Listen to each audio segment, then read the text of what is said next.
আলহামদুলিল্লাহ, শুকর আলহামদুলিল্লাহ। আরাফাতের ময়দানে জাবালে রহমতের পাহাড়, হুজুর পাক সাল্লাল্লাহু আলাইহি সাল্লাম বিদায় হজের ভাষণ দিয়েছিলেন এই পাহাড়ের পাদদেশে। সেই ঐতিহাসিক পাহাড়, রহমতের পাহাড় জাবালে রহমত, যা কিনা আরাফাতের ময়দানে অবস্থিত। এই হচ্ছে আরাফাতের ময়দান, জাবালে রহমতের প্রান্তর। হুজুর পাক সাল্লাল্লাহু আলাইহি সাল্লাম সোয়া লক্ষ সাহাবীদের উপস্থিতিতে এখানে বিদায় হজের ভাষণ দিয়েছিলেন এবং আমাদের জন্য ওসিয়ত করে গিয়েছিলেন।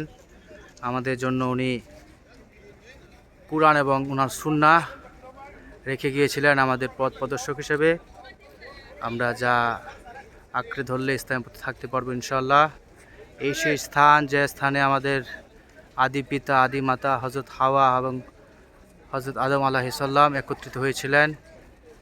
এই আরাফাতের ময়দানে জাবালে রহমতের প্রান্তর। আমরা সম্মানিত হাজী সাহেবদের নিয়ে সফরে জিয়ারতের অংশ হিসাবে জিয়ারত করতে এসেছি। আল্লাহর কাছে শুকরিয়া জানাই, শুকরান আলহামদুলিল্লাহ। জাবালে রহমতের পাহাড়।